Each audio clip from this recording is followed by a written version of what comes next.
Welcome back. So,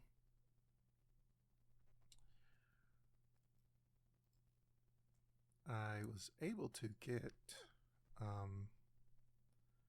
this working yesterday. What was the issue where we left off? We were running into errors where this would not build, but we were able to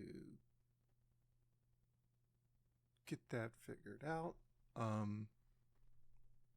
And again, it was typos. Lots and lots of typos that I apparently had. And I thought I left a note for one of them. Like, even when looking back at the recording that I had of this, I had a typo for the very first variable that I set that was broken. Yes, and then here at this if statement where it's supposed to be make dir equals make dir, I had a note because that one was breaking everything else the worst. It was make dir dash make dir. So once I got those two things fixed, I was able to initialize or create a directory and initialize it as a Git repo. So let's just show that real quick. We're in YAG, and I'm just going ahead and create it with, let's go back one folder. Oops. And so we see that we kind of got some projects here, and I'm just going to name it test. So I'm going to just call YAG init and then test. It's going to be the name of it. We don't have a test. We got a temp, no test. Enter. And now let's check that. Test. We got a test directory right here. So let's go inside there, and we can see that it is a Git repo. It's recognizing it. We have our .git folder, and we have the basic stuff that we created yesterday. We have the branches folder, the refs, heads, tags, objects. We have the config file, in which if we cat that out, we can see that the bare content that we wrote for the config file, to set it the repository format version. Remember, we did all of that good stuff. So yeah, so I can initialize a repo. I don't want to exit. I can initialize a repo now. So I'll just go ahead and delete that out. And let's continue. Oops, why am I doing that? I don't need to do any of that. So let's continue with where we left off. And that was going to be the repo find function, because remember, we finished the git init, not git YAG init. And that works. Now, again, just typos, obviously, because I'm quite literally copying the, retyping the code here. So, so now we have the repo find function that we want to take on.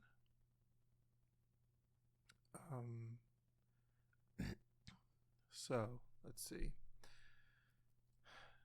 All right. So let's see where we go. What's next? And actually, I don't have any files. Let me see. YAG. Okay.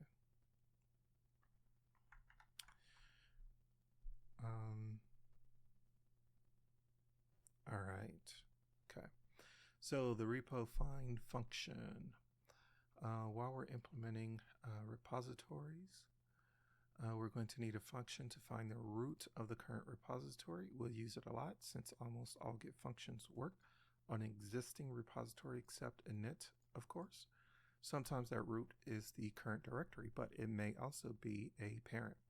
Your repository's root may be in, but you may currently be working in, The repo find function will now will look for that root starting at the current directory and recursing back to root.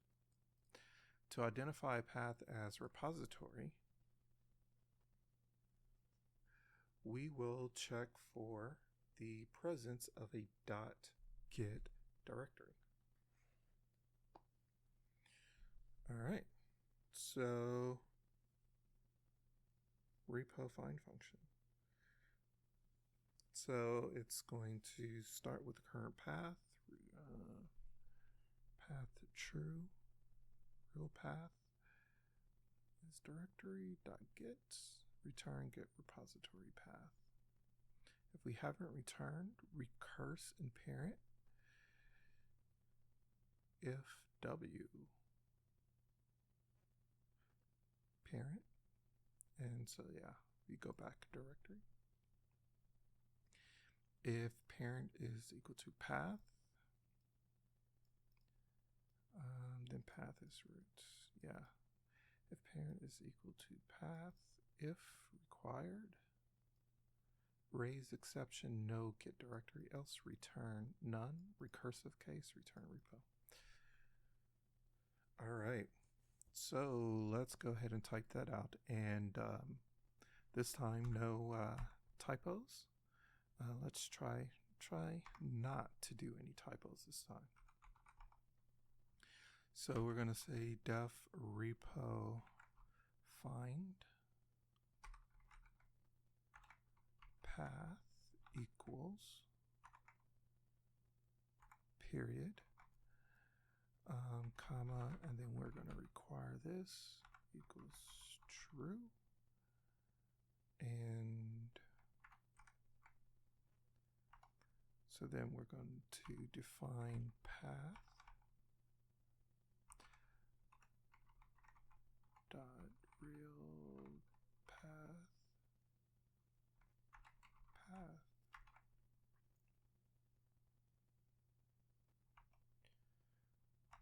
So then our if statement, if os path dot is dir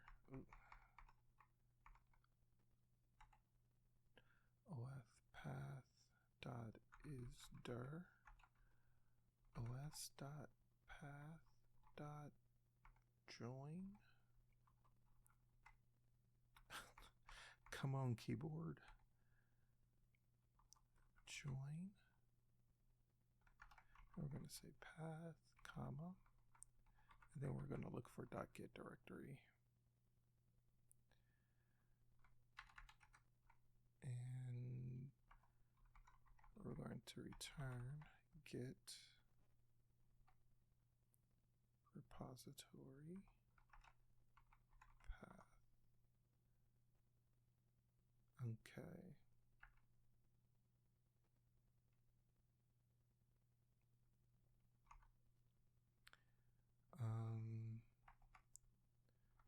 So then we're just going to do if we haven't returned recurse in parent if w.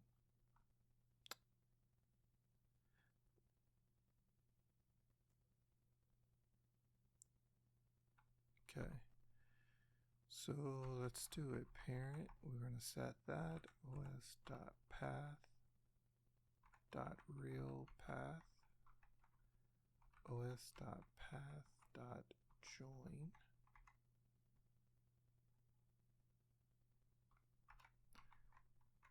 path, comma, and then our two periods there, and then we end that. Next, if parent is equal to path. I'm going to go ahead and type these two bottom case.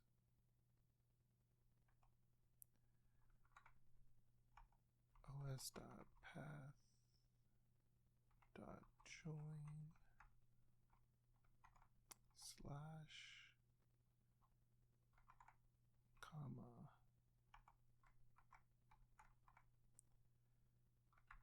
is equal to slash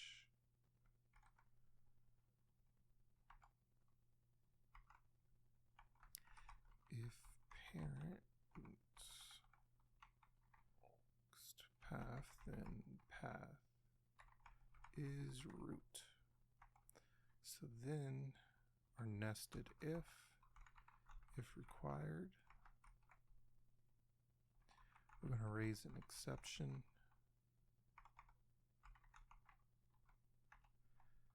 that there's no get directory.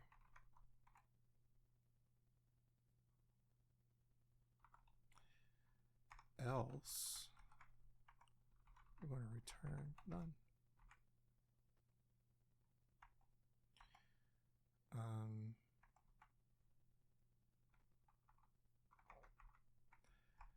We have recursive case. We're going to return to close out this function.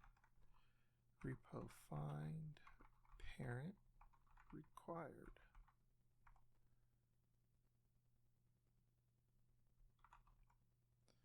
All right, so we have that done for the repo find repositories. Save.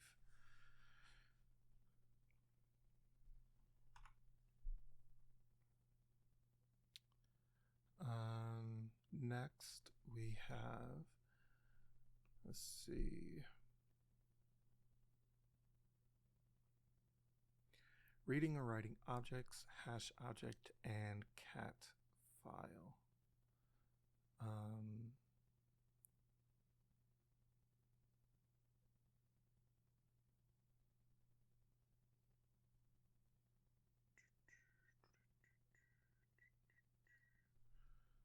Let's see something. Okay.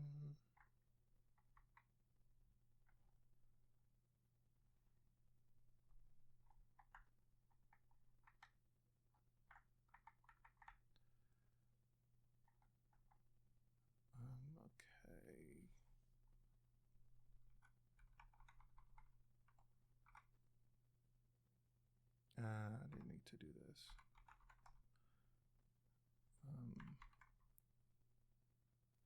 Oops.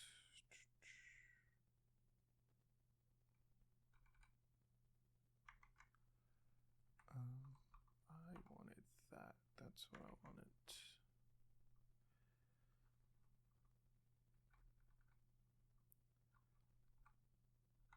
So let's see, add repo find to identify the repo root.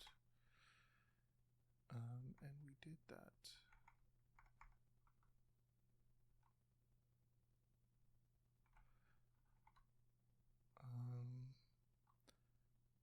Read and write objects.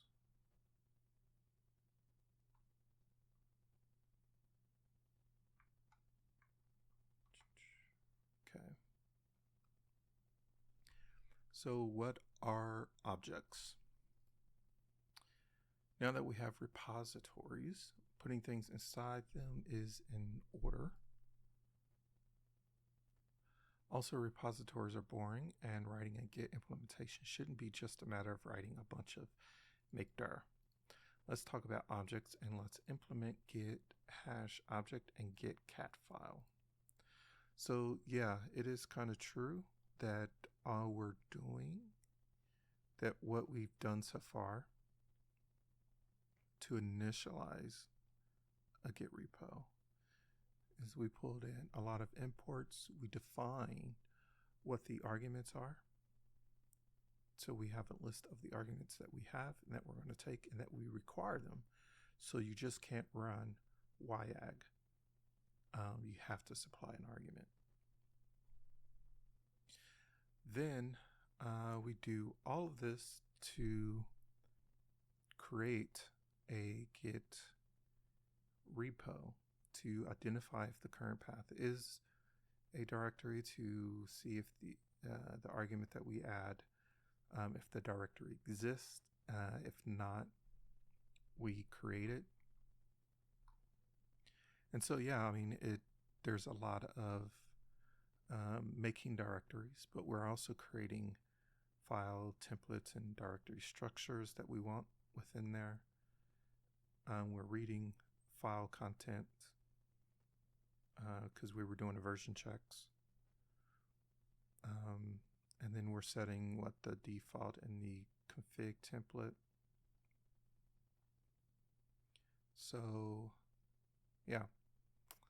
A lot of good file stuff, which is nice. So, yeah. So now we're going to get into implementing hash object.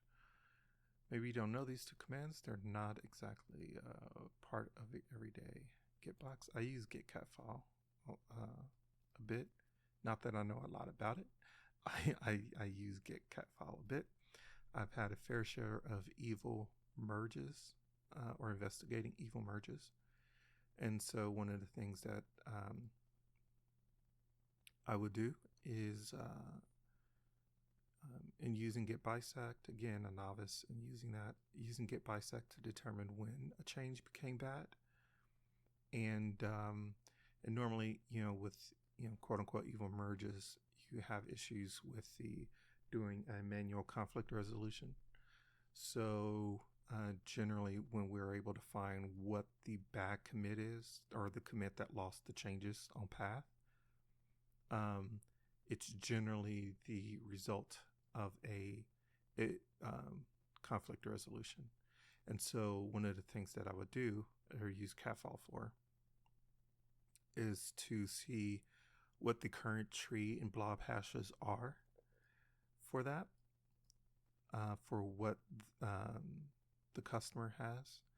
And then, if possible, we will reproduce the merge, in which we will obviously have to resolve the conflict. And then once we have that, we compare the tree and blob hash objects to see if they differ or if they're the same. And if they differ, then it's proof enough that something happened during the conflict resolution.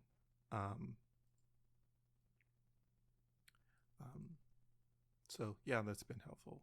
Catfile's been helpful for that, especially not just the cat file on the hash itself, but also doing a cat file to the hash and the file on path for that hash to see what the actual contents look like.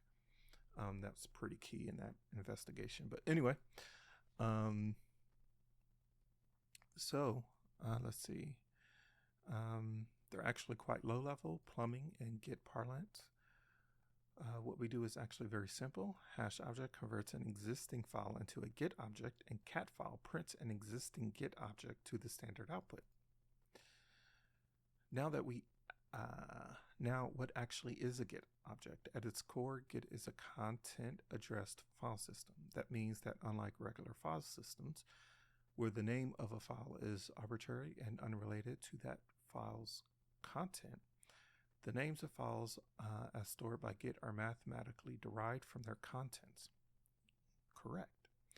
This has a very important implication. If a single byte of, say, a text file changes, its internal name will change too. To put it simply, you don't modify a file in Git, you create a new file in a different location. The objects are just that, files in the Git repository whose paths are determined by their contents.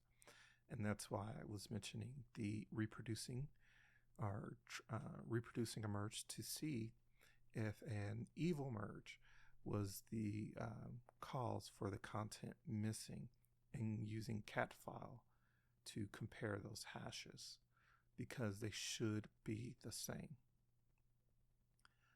But if they differ, if the tree or blob hash differs, that means that the what determines the content differs between those two files.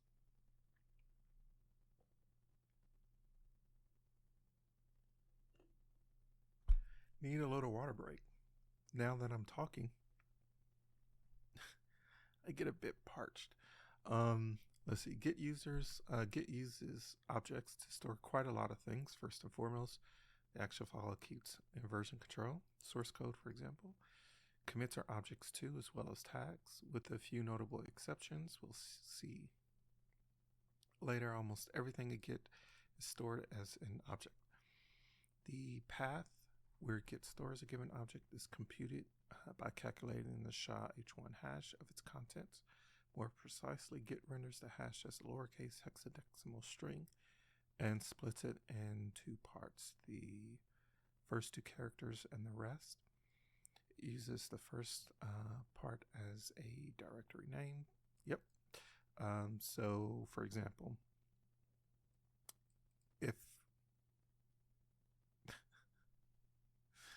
if I was to, I don't want it to diff files.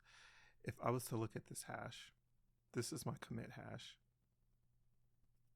for this. If I was to look in the objects directory for within Git, the first directory will be C5, and then the content of the file will be the remainder of that hash.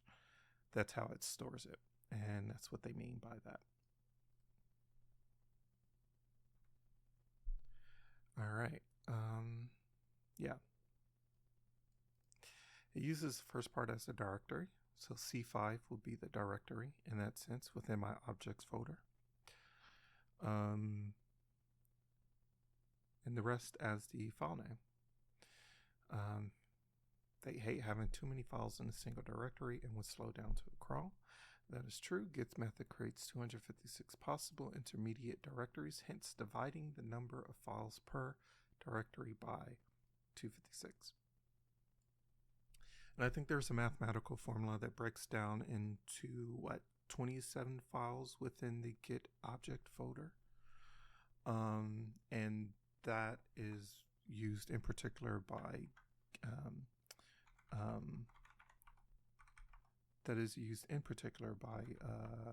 Git garbage collection. So once they hit a particular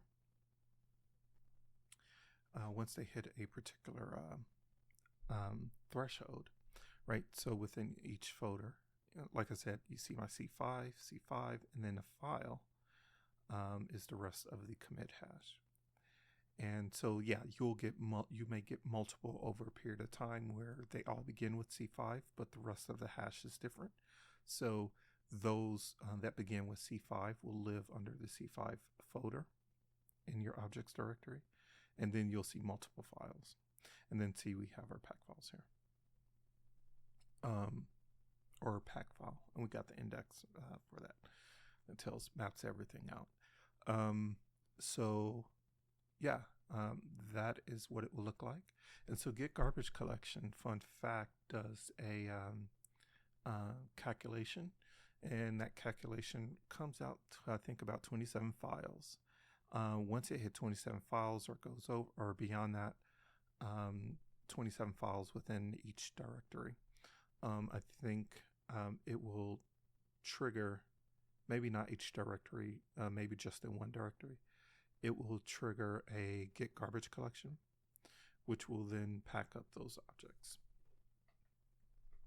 So good stuff. I even once ran into an issue because of the developer's workflow. They were generating a lot of loose objects, and so Git could never clean this up, and the count object size just continued to is it count objects?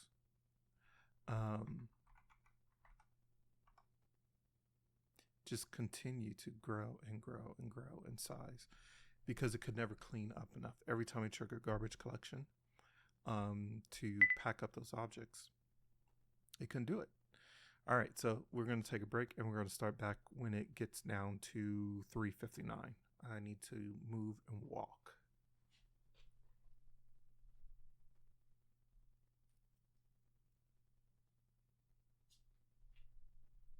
And grab some water, so maybe more.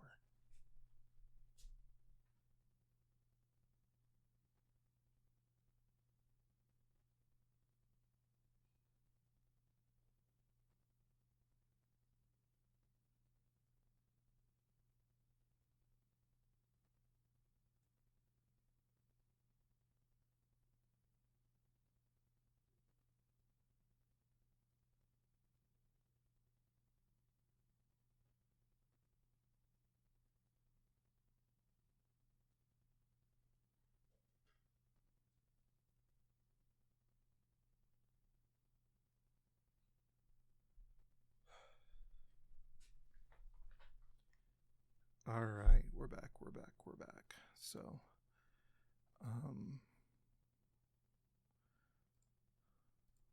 skip the rest and let's start. Okay. So, okay. Anyway, I will shut up about that, but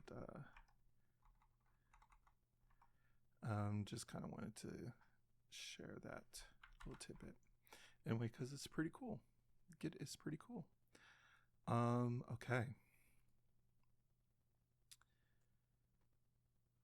So what is, oh, that links to Wikipedia, the cryptographic hash function.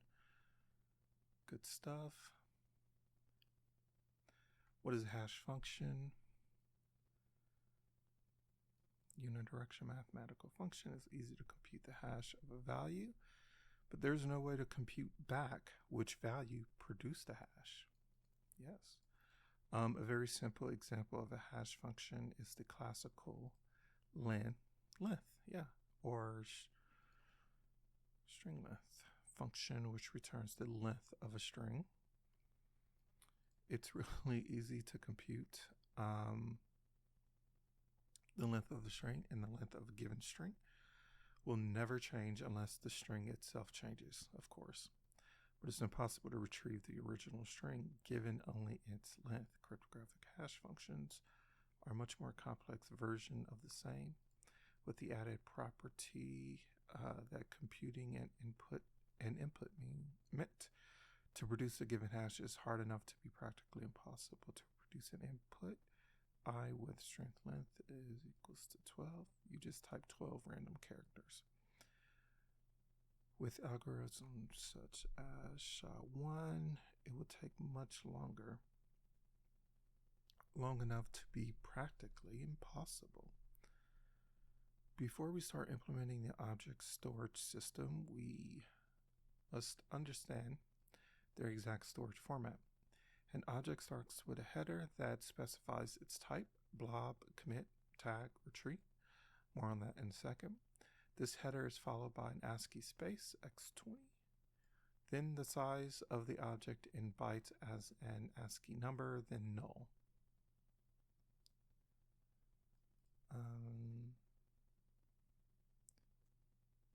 Header that specifies its type, yes.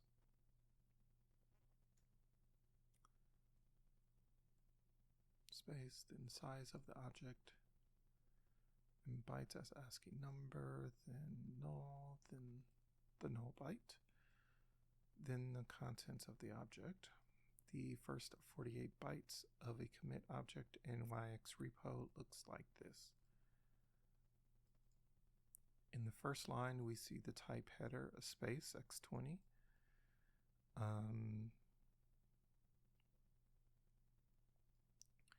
The size in ASCII, 1086.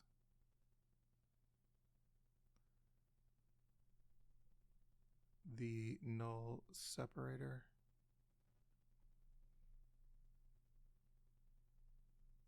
The last 4 bytes of the first line are the beginning of the object's contents, the word tree. We'll discuss that further when we'll talk about commits. So first line we see the type header, a space, right? Size and ASCII, null separator. Last 4 bytes of the first line are the beginning of the object's contents, the word tree. Boop. The object's header and contents are stored compressed with zlab. A generic object. Objects can be multiple types, but they all share the same storage retrieval mechanism and the same general header format. Before we dive into the details of various types of objects, we need to abstract over these common features. The easiest way is to create a generic get object with two unimplemented methods, serialize and deserialize, and a default init to create a new empty object if needed. Sorry, Pythonistas, this isn't very nice design, but it's probably easier to read than superconstructors. Our init either loads the object from the provided data or calls the subclass provided init to create a new empty object. Later, we'll subclass this generic class, actually implementing these functions for each object format. Okay.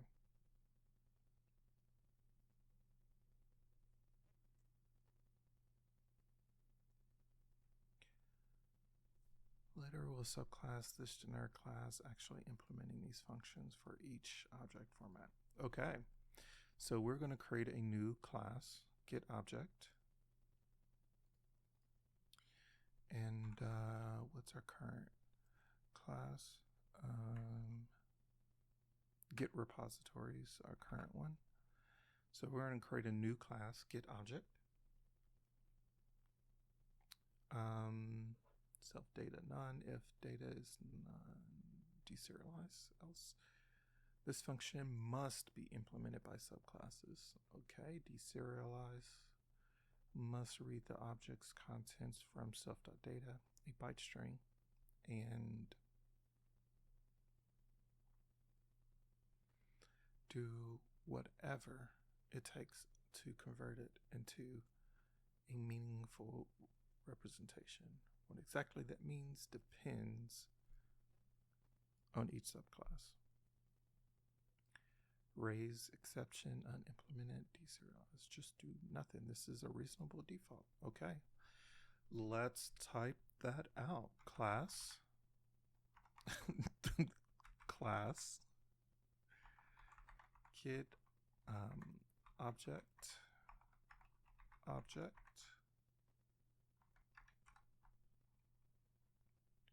Get object object.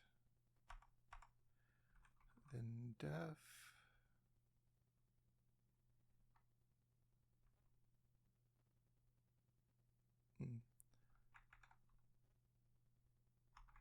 I don't know how I got the init last time. Self data equals none.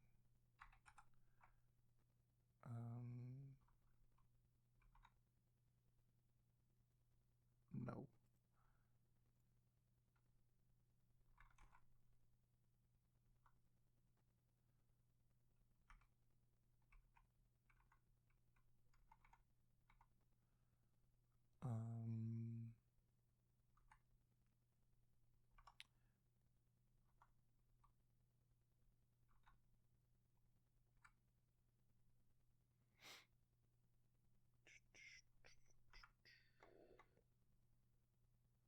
Okay, and then we're going to say if data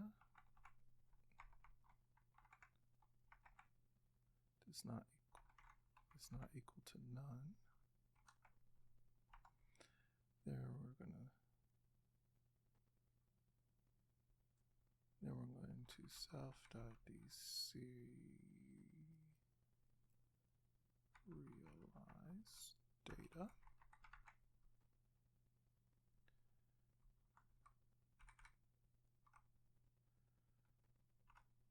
I'm going to deserialize data.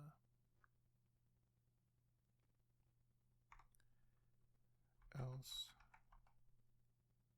self. Man, why am I sounding like that guy from Family Guy? The old man that whispers. Okay, I did not need that. Okay. And then we're going to define another one. Def serialize self repo.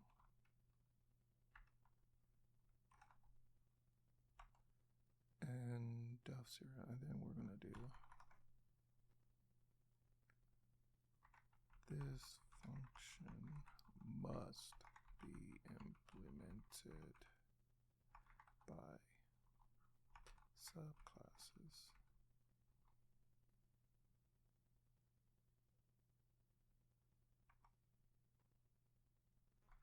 It must read the objects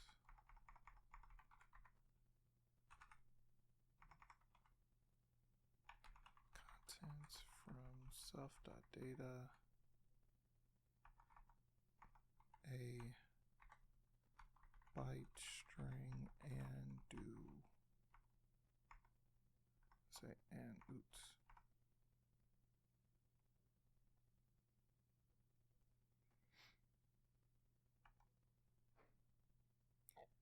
And do whatever it takes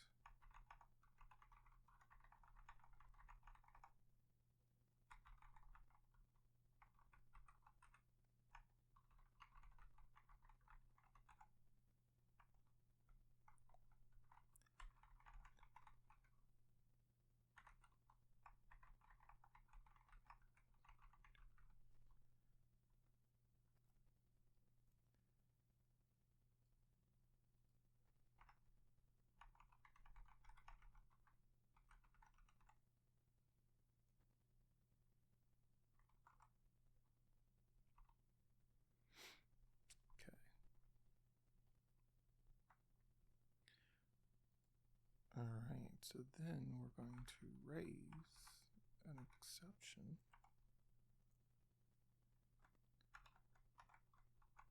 unimplemented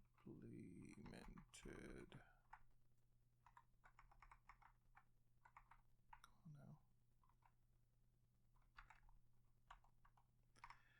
And we're going to create another one to serialize self data.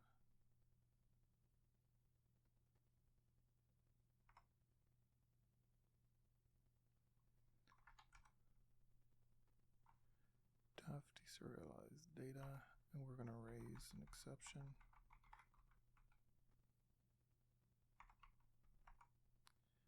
It's the same one, really.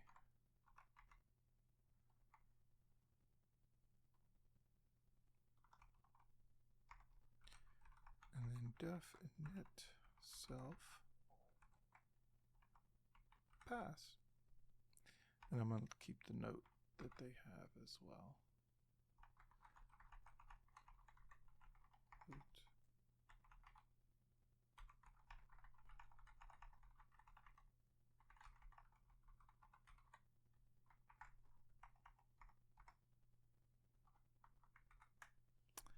All right. Now we're going to read objects. To read an object, we need to know its SHA-1 hash. We then compute its path from this hash with the formula explained above. First 2 characters, then a directory delimiter, then the remaining part. And look it up inside of the objects directory in the git dir. That is the path to boop. And I just showed you this as well. When we read that file as a binary file and decompress it using zlet.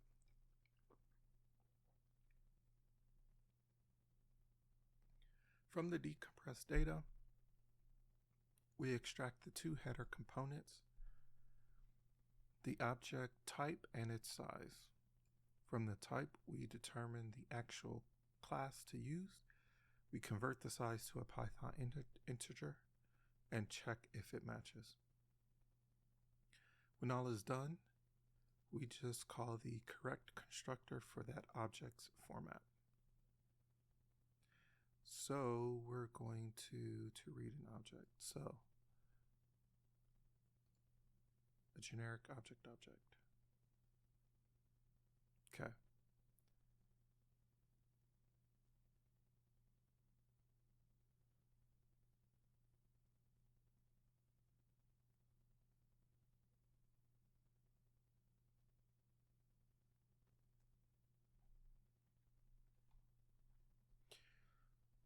So let's type this and see what it does, right? We're going to be reading objects, right?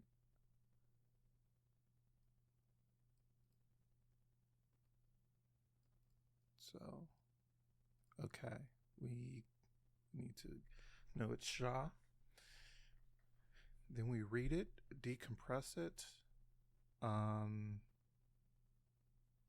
Yeah, and then we're gonna pick constructor matching the format. Decode ASCII. Okay. See, they're using length of raw. And raw.find format raw.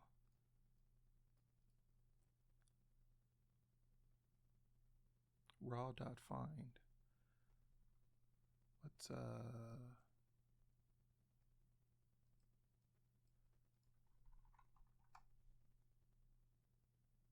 curses. I would have gotten away with it.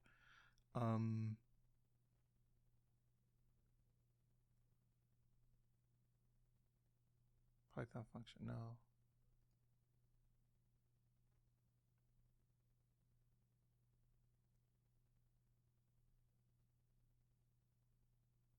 OS path. What am I looking for?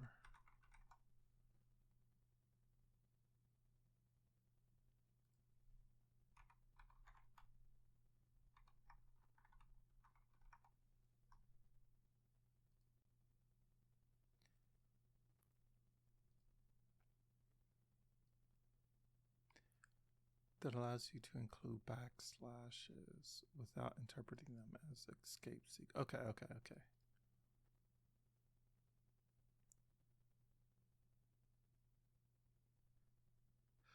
Oh, that's right. I've seen this. I didn't see it written out as raw before, but I've seen this. Yeah, it's just the R. And it was explained so because Python does something with slashes or whatever, and it needs to be read out as what it is.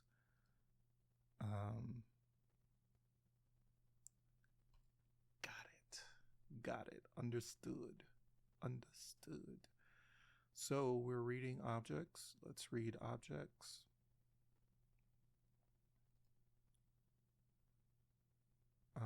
When all's done, just call the correct constructor for that object's format. So we got the class done, and now we're going to do, okay. Yep. So let's get it started. Def, kind of got to type in the right window. Def object, I object to that object. Read repo, SHA. So for this, we take two values, repo, SHA. Oops.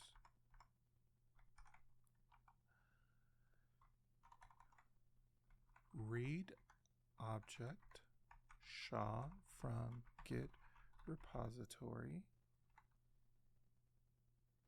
repo, return a No.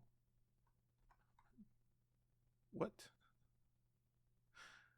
Um,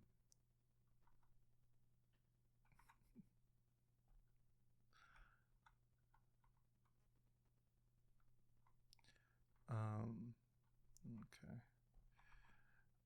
Return a. I did it again. I just did it again. Why? Why? Return. Can you type a space into? And that's not what I want because I 1, 2, 3. B. Insert. Enter. Okay. Get object whose exact type depends on the object.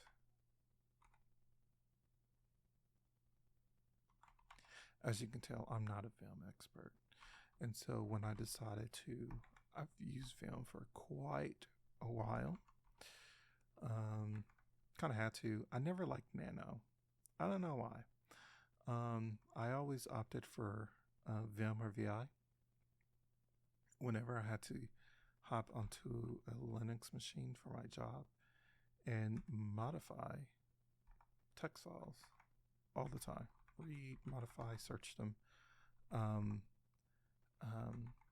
So I had to, well, I used Vim to do that, but I never learned Vim.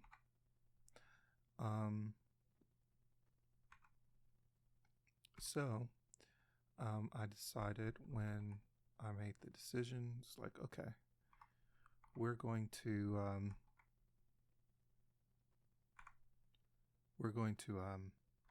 learn some programming, buddy. Let's do that. And see, I already got a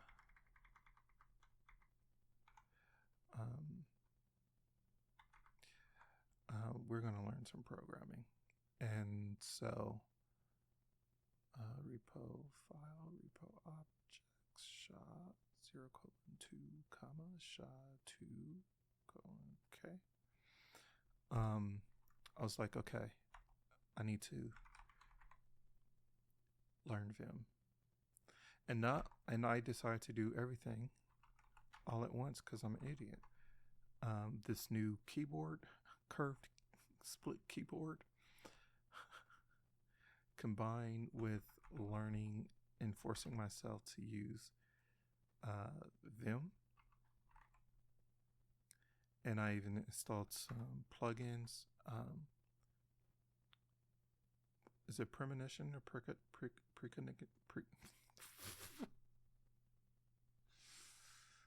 get them some milk. Precognition. That you can see when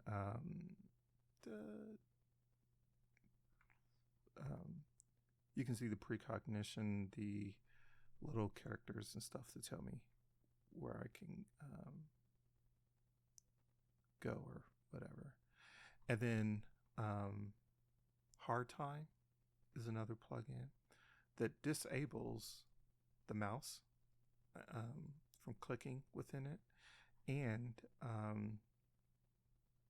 for example, if I try to spam the HJKL, Hardsetter blocks it. I pressed the H key too soon.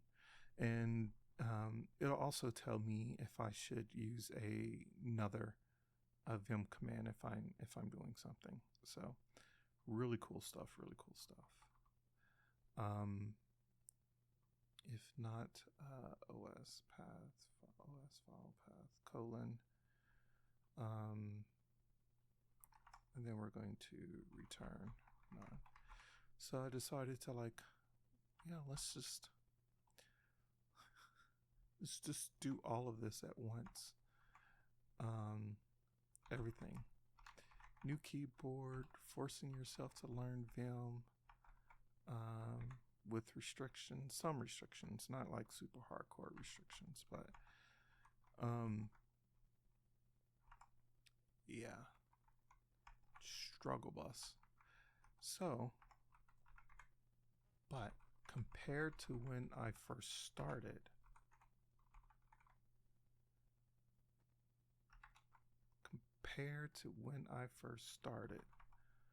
oh man, I am a genius.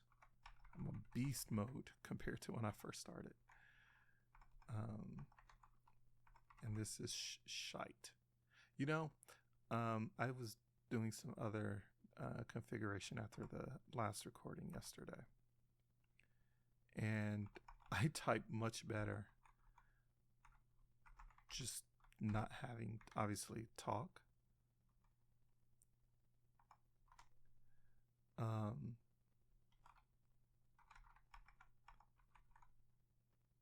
I think we all do, but far fewer mistakes because I'm talking instead of having this dead air. Though I may actually do one with no voiceover. That may be a next one to kind of save my voice a little bit because I talk a lot. So we're going to take a minute, stretch, drink some water, move the legs, and get back to it at 3:59.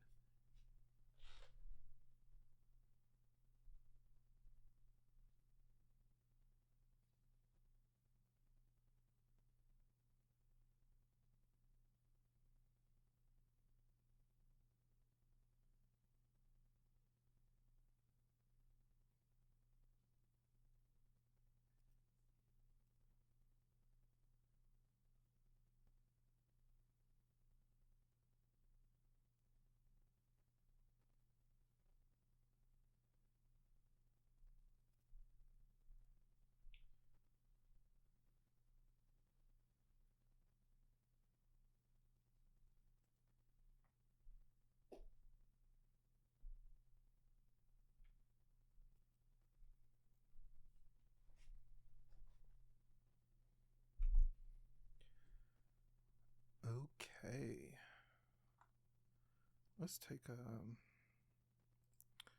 minute and let's change this. Break time, since I'm recording, we're going to do 1 minute breaks. And I'm not going to do long. I'm going to just keep with the 1 minute break. All right.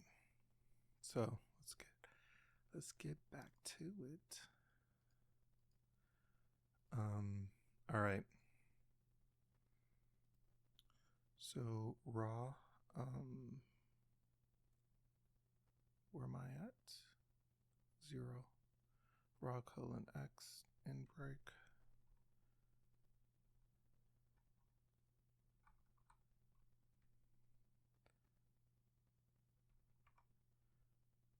Then we're going to read and validate object size. Y equals raw. Find. Remember, raw is just to take the raw text, so like the slash. We'll just accept it. Oh, I'm still writing with that. Okay, I'll come back and fix that. Comma, comma, comma, chameleon. X, okay.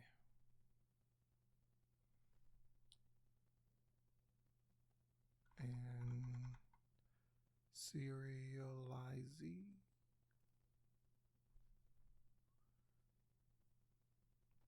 Find a value. Wait, what?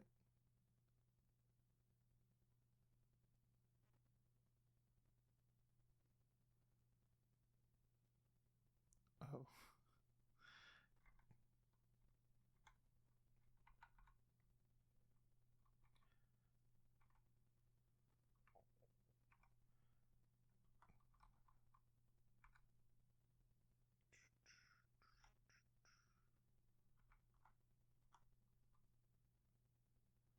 Okay.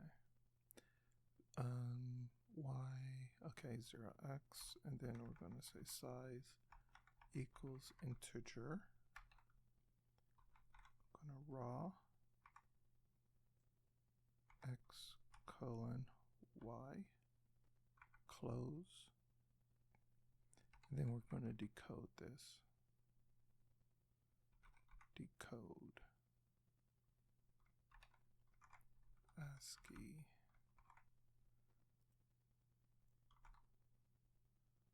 if size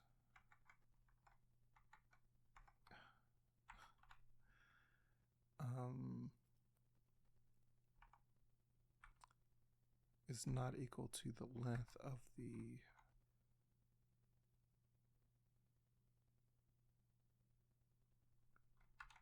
raw minus y minus 1 raise. So one thing about copying this, right? If I had to write this from scratch, I obviously would not be this far because I'm a noob. But there will be print statements throughout this thing so much just to make sure I am getting or seeing what I expect. Constant testing, which is good to debug, and making sure that you're always getting the data that you expect, or it's doing the thing that you expect. So y equals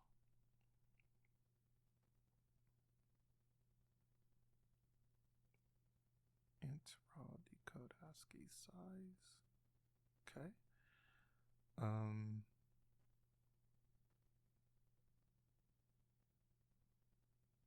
See.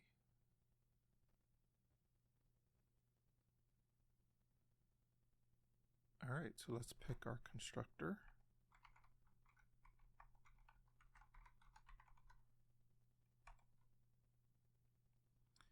We're going to match format.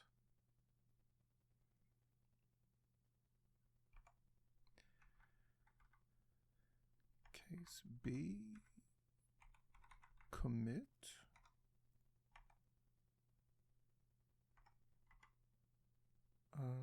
Commit is the longest one, so that should be fine. C equals get commit.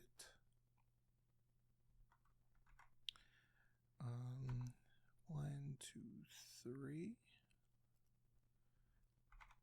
Okay.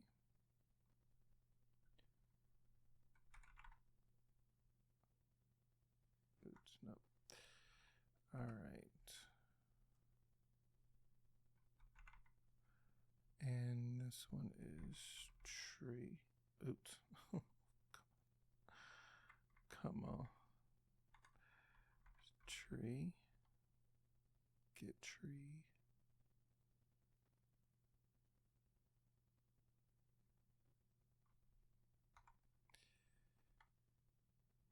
Okay, I'm gonna tab them all out one more.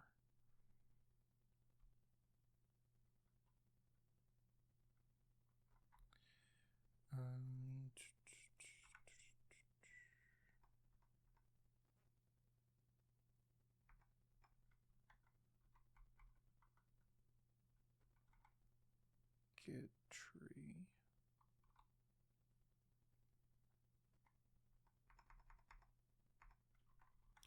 Tag.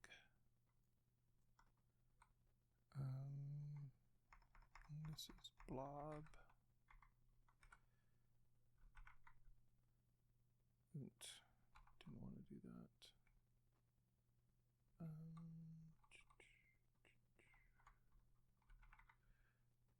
I want tag. And then this is blob. So now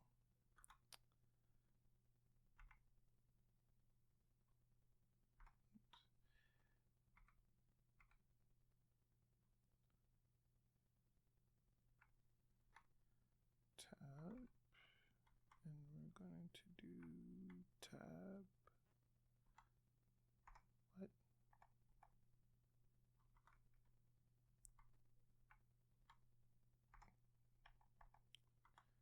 Okay. Case format, and then we need case. Is that underscore colon? Underscore colon. Raise exception. Unknown type.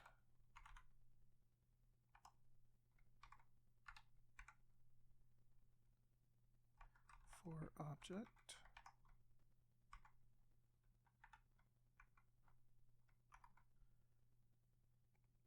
And then we're going to format FMT decode. And this is ASCII.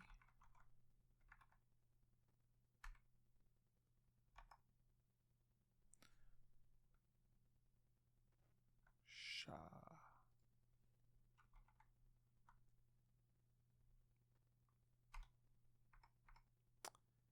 And match, and then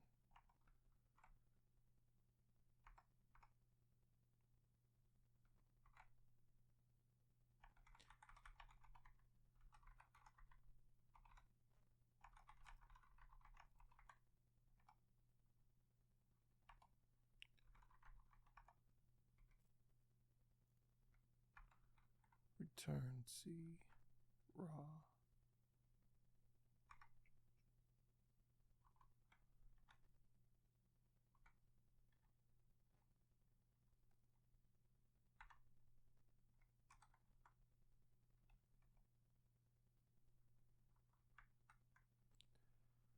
All right. Yes, that's fine. Those are not going to be defined.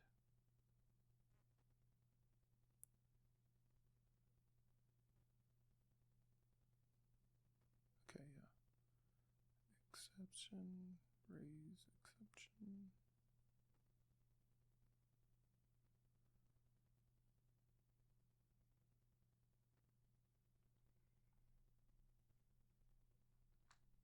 All right.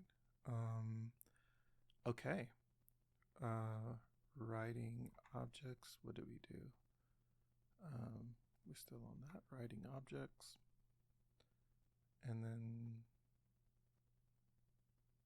that's small. That's small. And we can implement hash object command. We don't touch pack files.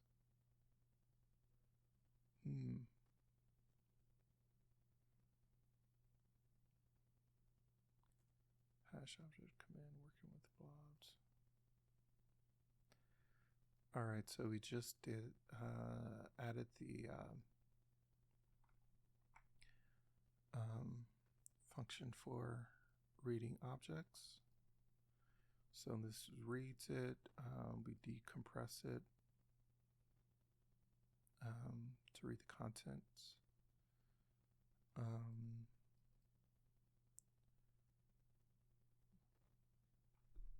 Very cool.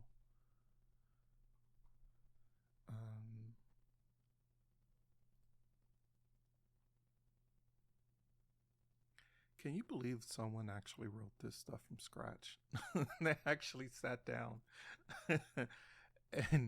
and they wrote it from scratch to create Git Linus, right? Just big brain stuff.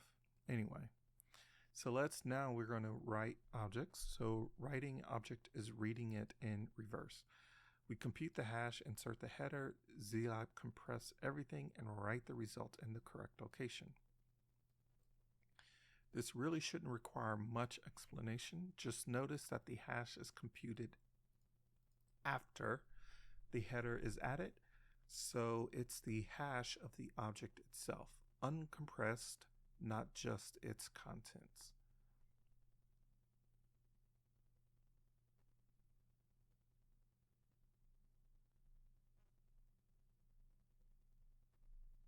Okay. So let's do it. Let's do it. All right.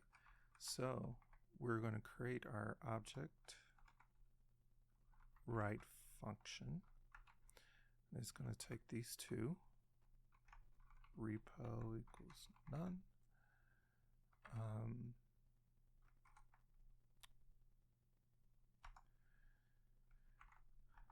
Serialize object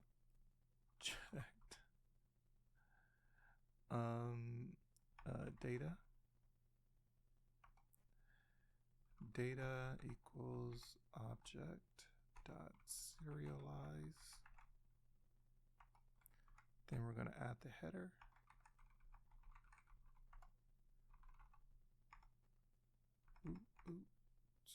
Data. Yeah, add header. Okay.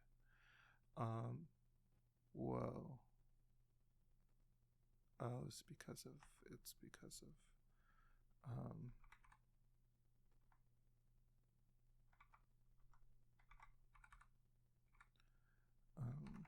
why.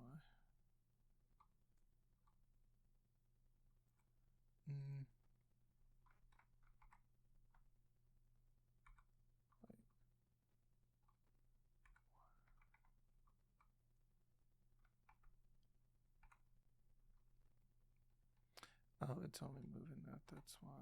Okay.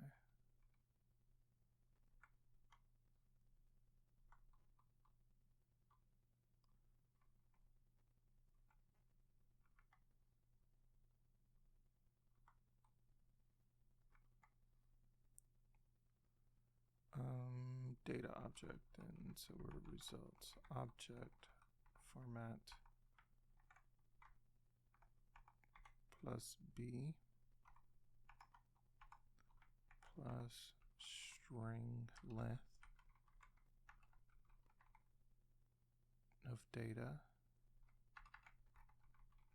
encode. Okay.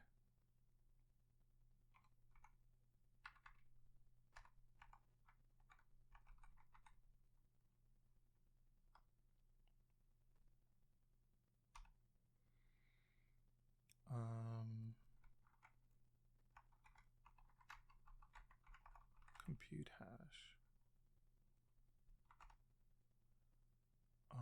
SHA equals, equals hash la dot SHA1, SHA1 result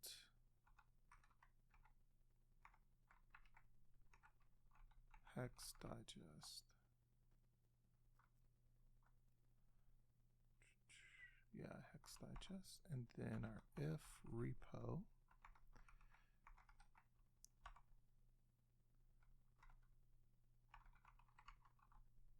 compute path repo file argument objects SHA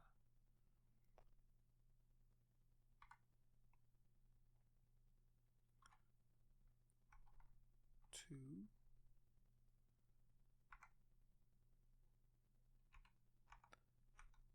SHA two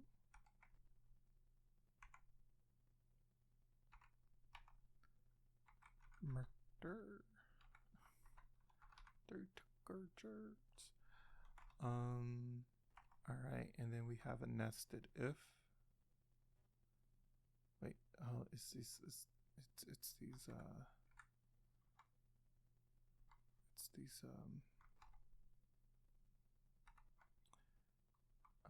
keep throwing me off. Comment.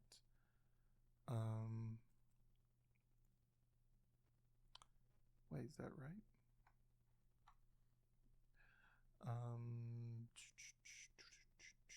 If not, if the path doesn't exist,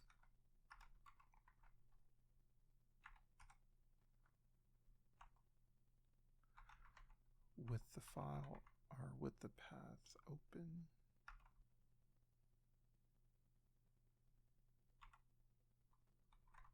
Or the file as elf. We're going to compress and write f.write clog.compress result.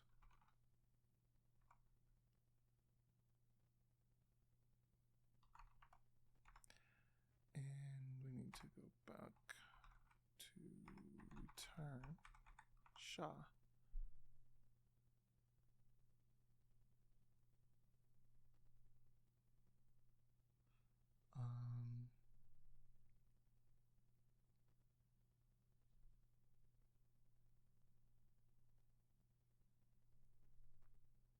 Okay.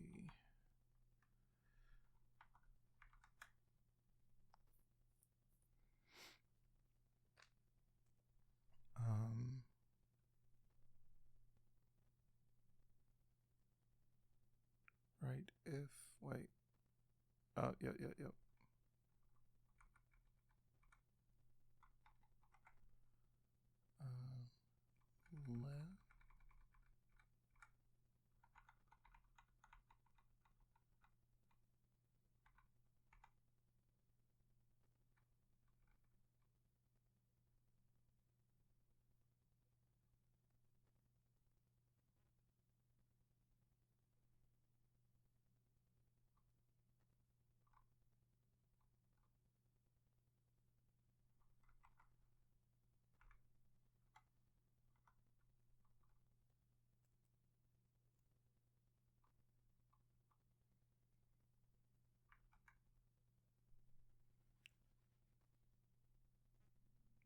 All right.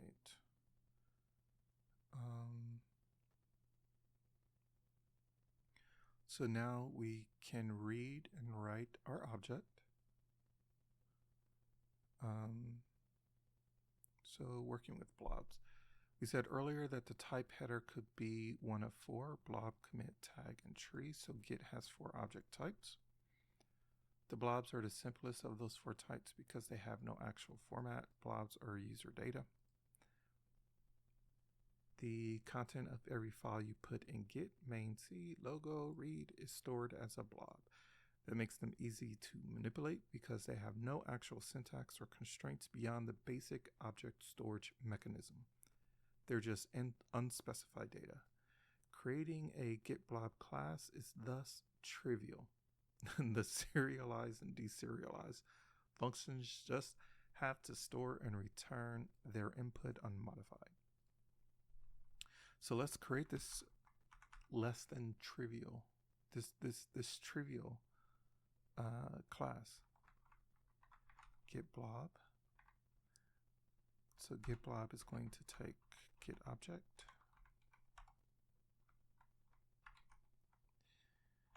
And format equals blob.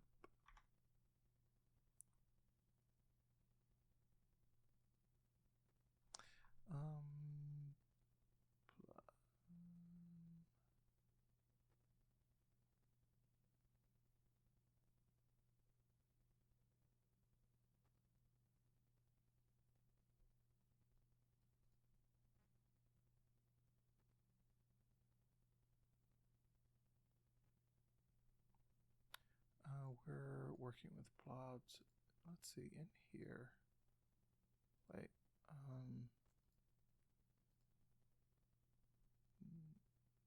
Okay.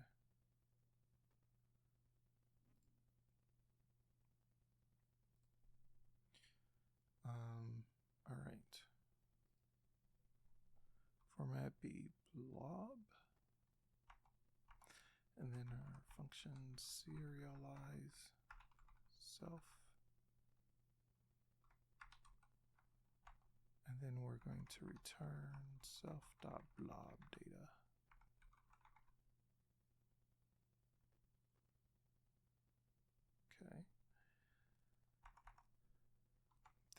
another function, dc realize self data, and then self.blob data equals data.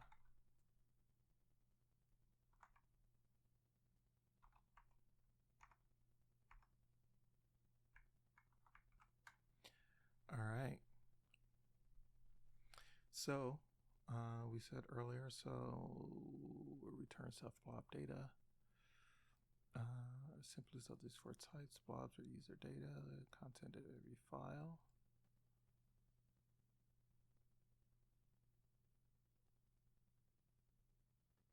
All right. Okay. Now the cat file command.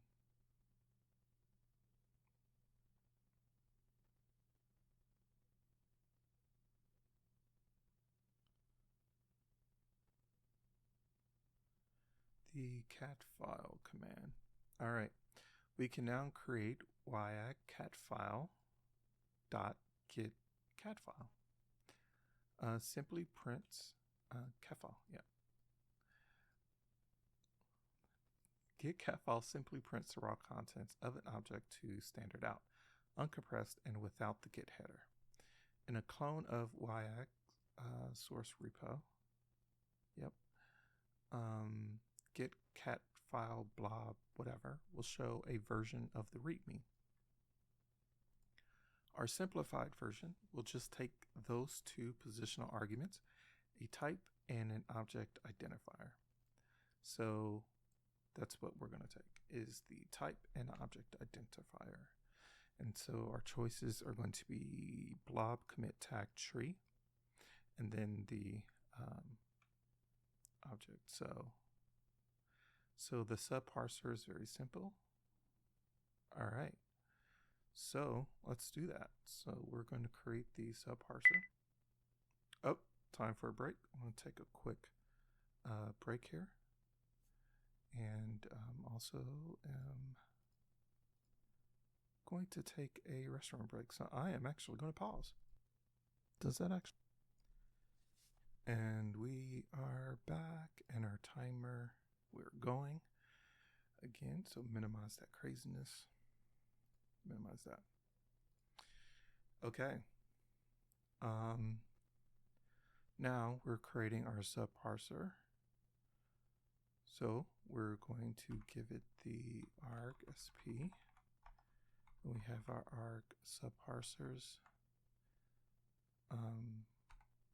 Add parser. We're going to say cat file, comma, and we're going to add a help equals provide content of repository objects.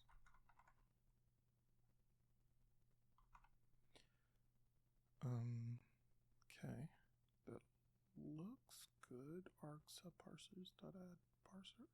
Yeah. Okay.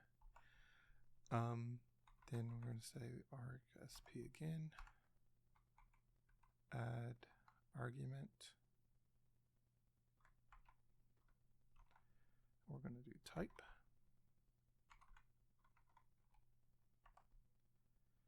And then we're going to set some values here. Metavar equals type.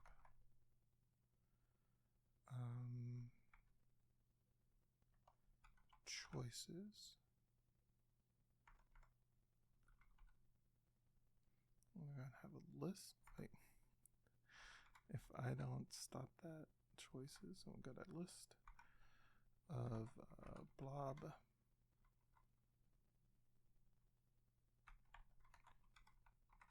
commit tag tree.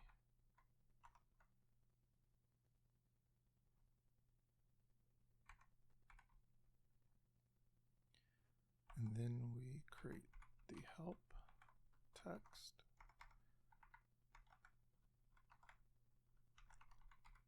specify the type.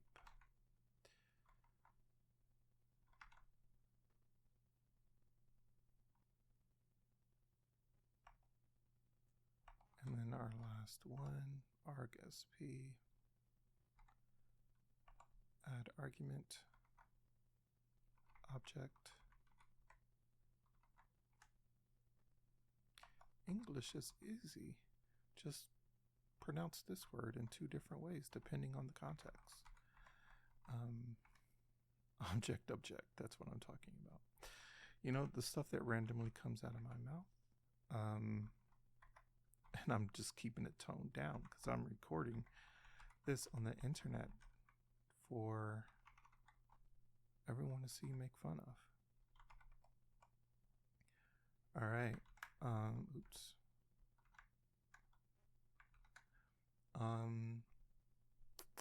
Did we add 118 lines today? Yo. Okay. So we have that. Now we can implement the functions which just call into existing code we wrote earlier. So what these do is command cat file.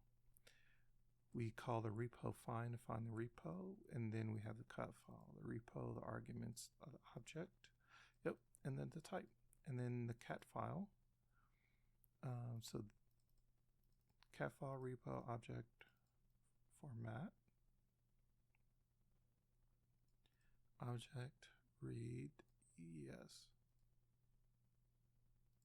I keep saying yes, like I 100% understand this, and I do understand it to a degree, but you always have to like hedge, like maybe I get what it's doing, but maybe I don't fully get it, but I'm close enough, you know what I mean? Because it makes sense. It's just I don't know like the technical definitions of some of these commands, right? But we know what it does. Like I see you in there, you know, stirring your risotto. I know what you're doing and why you stirring it, but I don't know how to make risotto.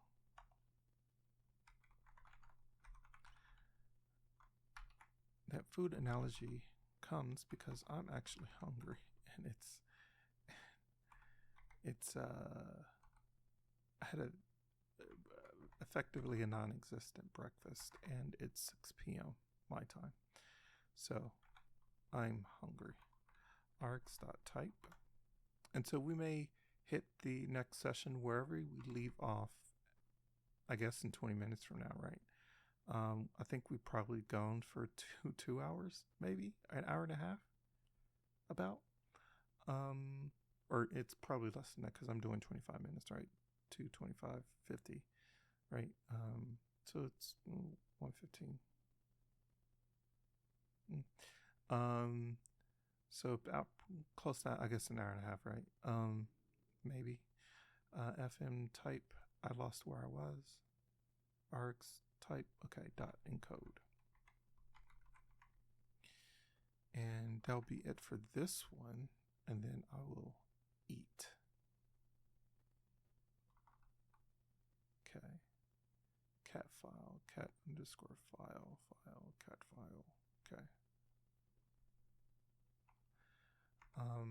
Def, and then we going to define object, equals none.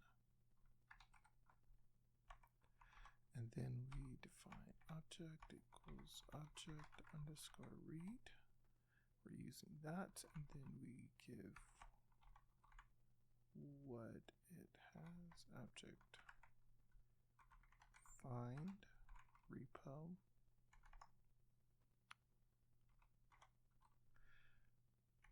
Like before, as you learn, you start to increase how you read it, code. Because I can tell you at one time, I mean, honestly, it just looks like a bunch of string of words and characters and um, symbols. I mean, that's writing, period, right? Um, but you understand that there's actually meaning, just like writing. Programmers are writers. They just write in they just write in different languages, just like we do, like sub languages. So I'm writing in English, but the sub language is Python, right? So I know what class is because of its definition in English. Oh, and I just noticed. Um,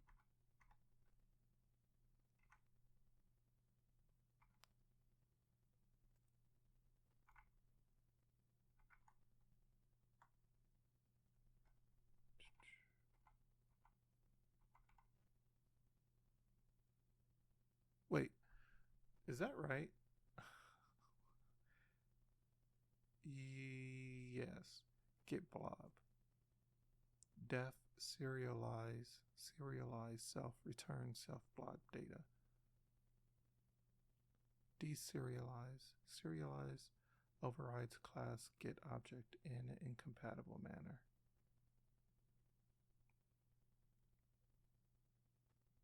It doesn't really, because the class belongs to itself, right? It's its own class, so you can define that function here.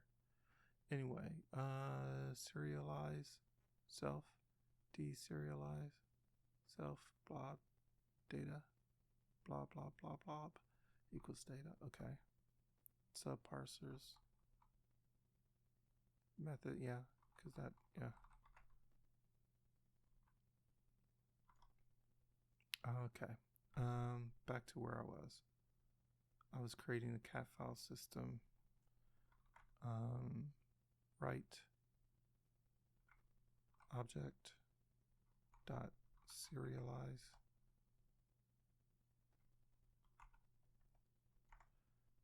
Okay.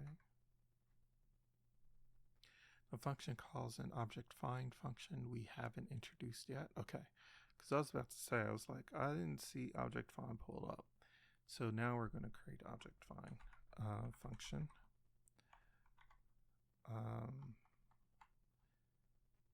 And then give what those arguments.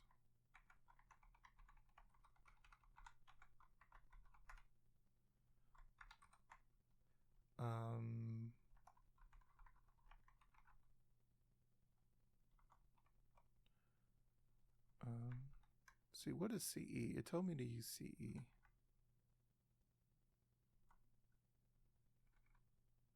I'll test that out later. Sometimes hard time tells me commands that I haven't used, and I don't know what they are. And it's all comes too late. I should probably install messages that does the pop-up messages here. It's more in my face rather than in the status line. I'll do that. I'll install that when I'm done with this. However far we get.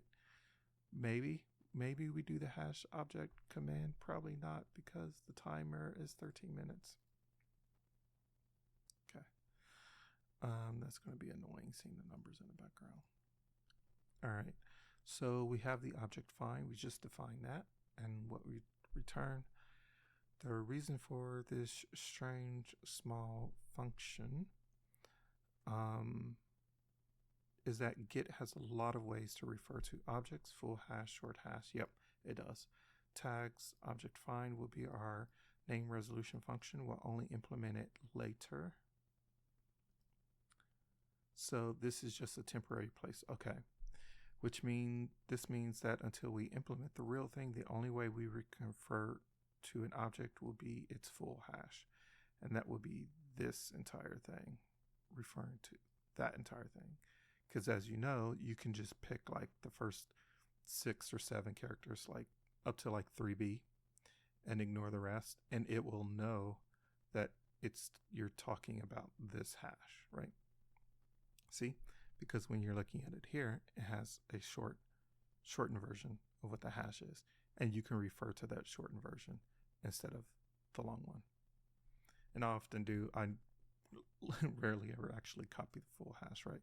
Just whatever that is. So cool stuff. So for right now, because of how we implemented it, we can only use the full hash until we work this out later. Very cool stuff. So this is a lot. A slide about pack files. There's quite a few for that.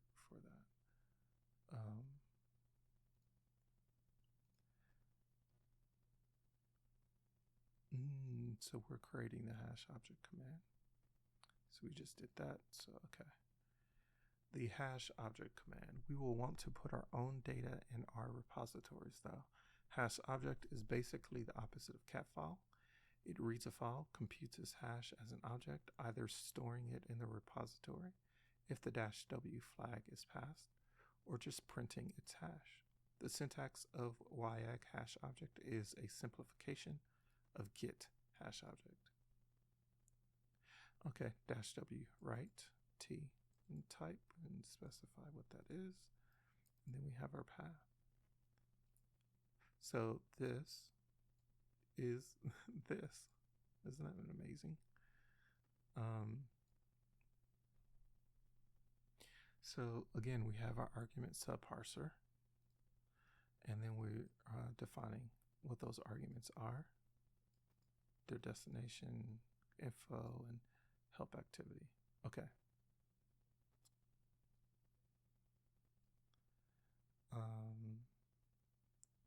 So we'll just finish this one out, and then next time we'll resume on 4.8 and the pack files. Well, actually, we can read the pack files, and then we'll resume on 5. It'll be cleaner. All right, so let's get cracking. Let's create this that does that computes this hash object. Okay.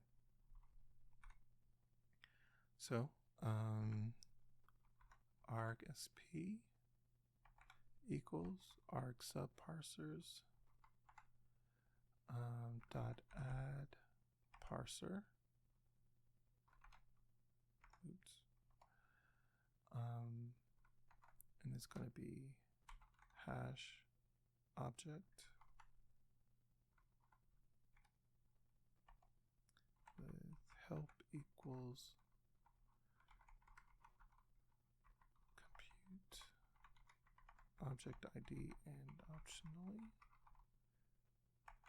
creates a blob from a file.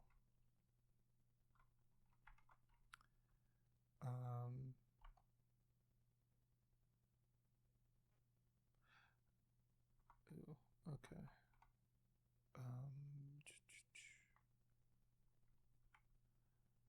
Argsp dot add argument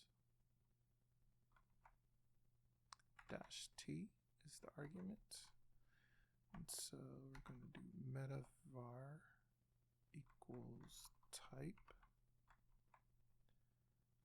comma, destination equals type, comma, choices equals, and we have our list here, blob, commit, tag, tree. And then we have bracket, comma, default equals blob, comma, and lastly help equals specify the type.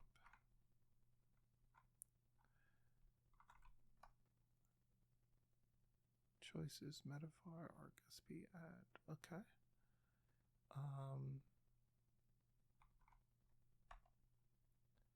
Dot add. Oops. Dot add underscore argument.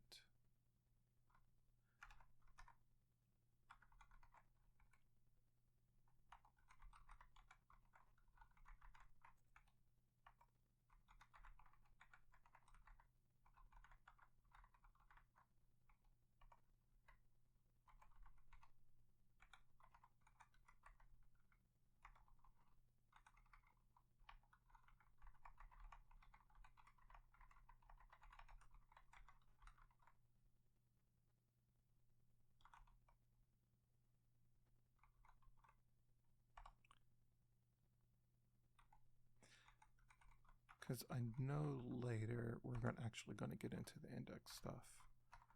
So that's, oops, that's going to be pretty cool. A little bit. We'll get into it a little bit, I believe.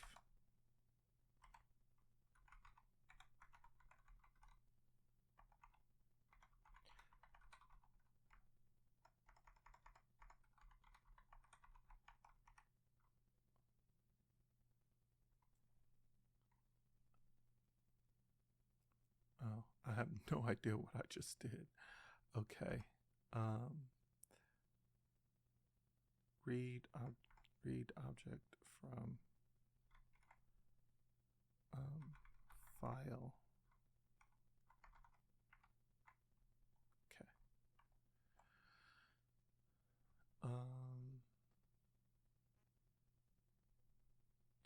The actual implementation is very simple as usual. We create a small bridge function. So we're going to create the bridge function.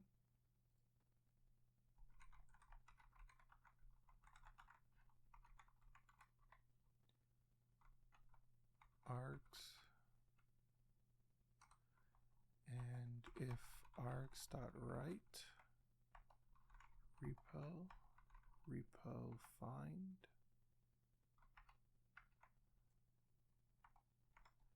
else repo equals none,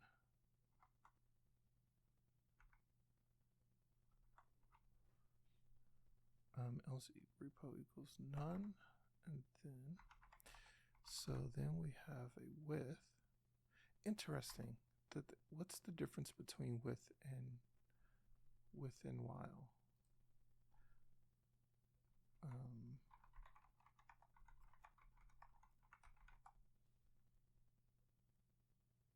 When to use while or for, if versus while, comparing for.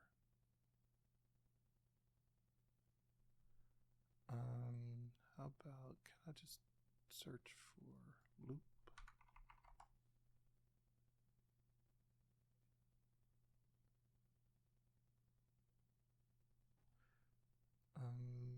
With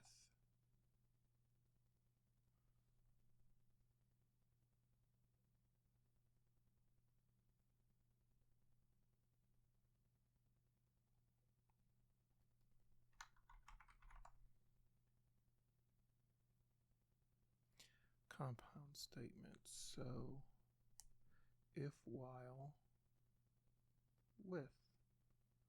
So the while statement is used for repeated execution as long as an expression is true. The repeated test, this repeatedly tests the expression, and if it's true, executes the first suite. Okay, and then with statement is used to wrap the execution of a block with methods defined by a context manager. This allows common usage pattern. The execution of with statement with one item proceeds as follows.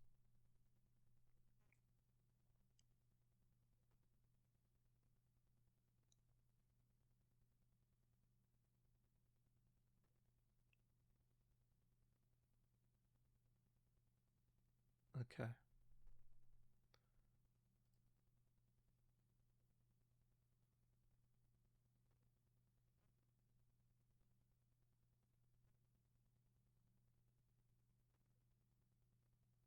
Okay. I'm gonna be honest with you. I kind of don't get it, but I'm gonna just keep it pushing. um, define com open. I told you I'm slow, and I'll be eating a bagel, and then it'll hit me. I'll be like, oh, okay. With open, okay, path RBS FD, and then we define SHA, which I think this is another one we haven't. Yep, we're going to be defining the function object hash next. So object hash fd args dot type dot encode repo, and then we're going to print the SHA.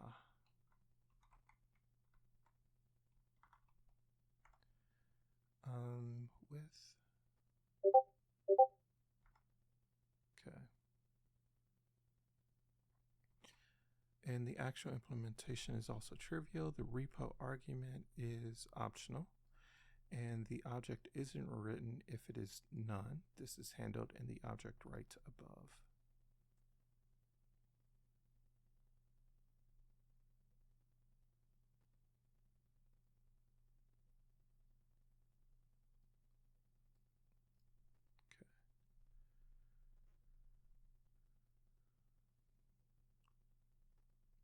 So we're going to write this now.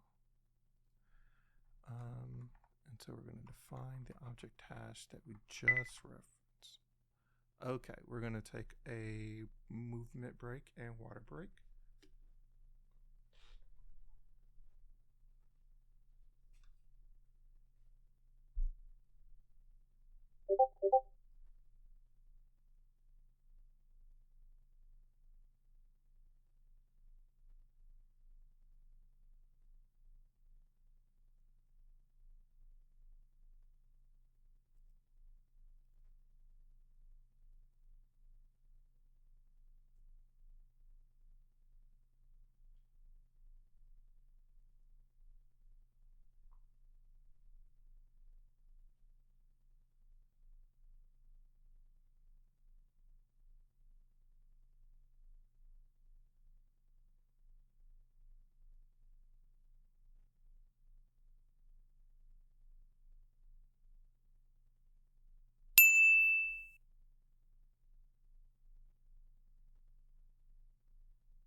Okay, now last one, fd repo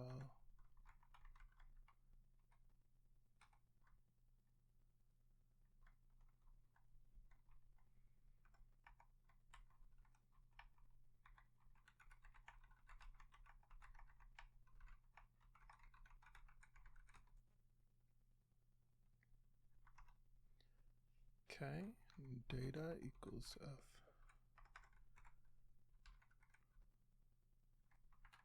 read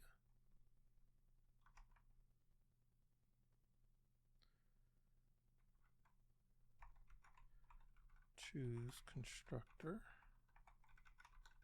according to format argument.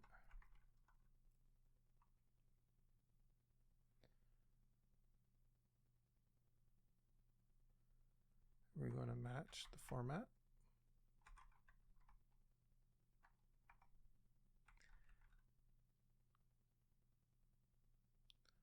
Wait, didn't we do this earlier?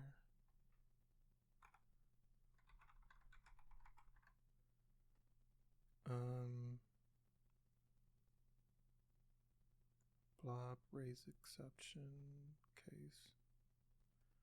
We did. So I'm just going to copy these.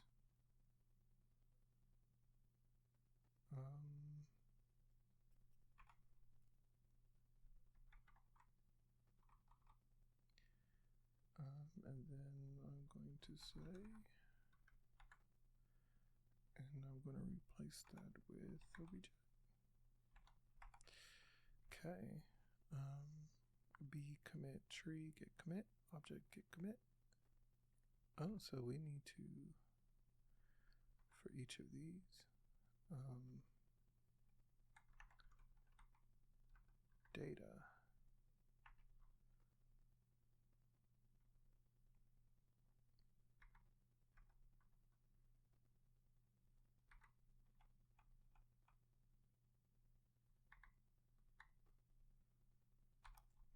Okay.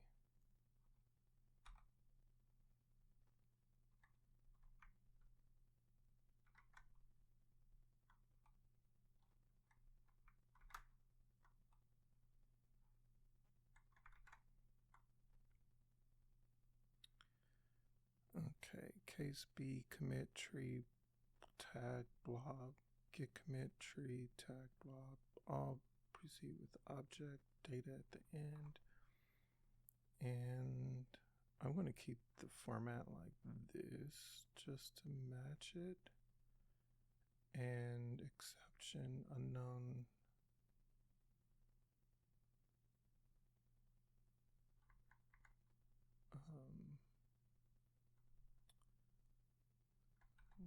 Unknown type.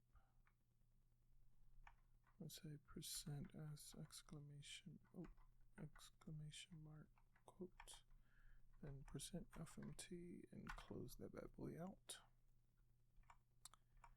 Then we're going to return object write object repo.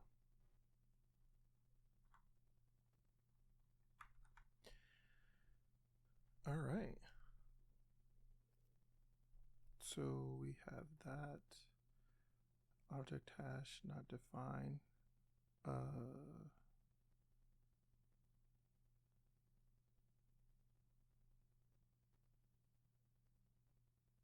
Why did I name this object read? I have no idea why I named that object read.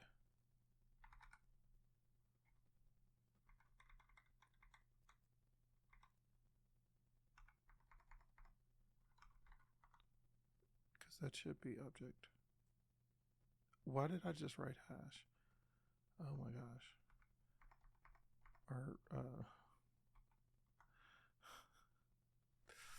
I need food. Okay. All right. So it's command hash object args. All right. Then we defined the object hash because we reference object hash here, and then we defined it. Again, for some reason, I wrote it or selected read, and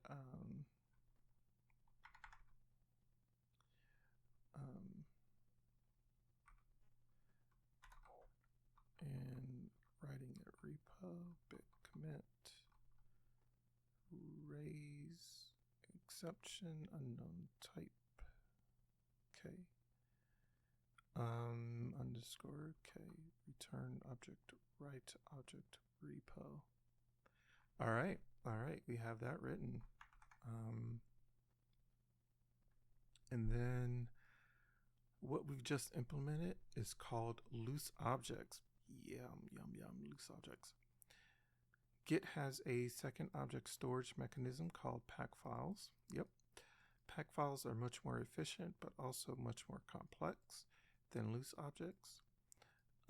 Simply put, a pack file is a compilation of loose objects like a tar, but some are stored as deltas as a transformation of another object. Pack files are way too complex to be supported by YAG. The pack file is stored in git objects pack. It has a .pack extension and is accompanied by an index file of the same name with the .idx extension. We saw that earlier when I showed you. Should you want to convert a pack file to loose objects format to play with the YAG on an existing repo, for example, here's the solution. First, move the pack file outside the git dir. And then you can ignore the index. Then from the work tree, just cat it and pipe the result to get unpack objects. Yep, get unpacked objects. Cool, cool, cool. So today, we were able to read and write the objects. We implemented cat file. We implemented the hash object.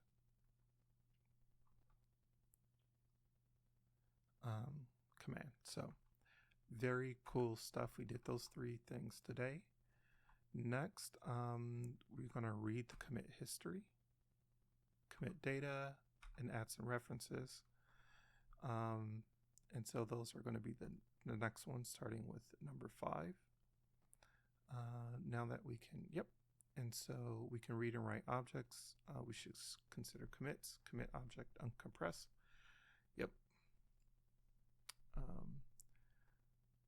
And we'll have this good stuff to tackle next. So, let's see. So we have that. So I'm going to save my README file. And then I have this, make sure that's saved. We add 171 lines today.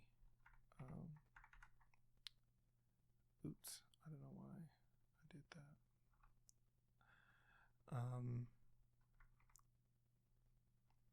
So let's see. We have our 2 files that we added. Our README changes what we did today. Look at that, nice. And then our all the code that we added today, which is 171 lines.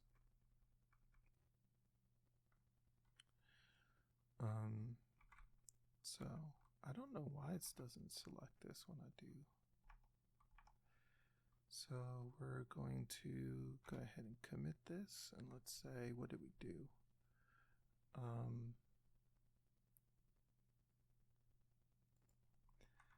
Added support to read and write objects. Read and write objects. Yep. I'll just leave it at that. Added support to read and write objects.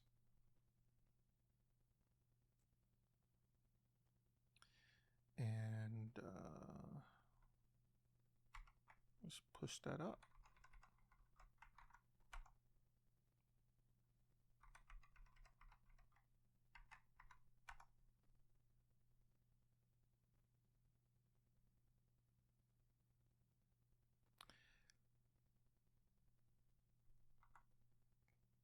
From the remote branch, how has it diverged from the remote branch?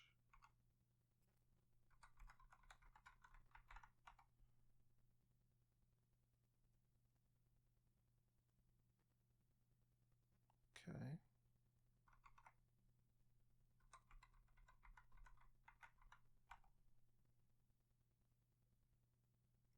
There we go. All up to date. Nice and purty. All right. Okay. That's the branch. Maybe I did something somewhere else. All right. That's it. We'll call it it. Next time we'll go to, we'll do reading commit history, and we'll go from there and tackle the rest. This has been pretty fun to be able to do this. Yes, I'm not writing it from scratch, but I'm still learning a lot, and it's good stuff. Good stuff.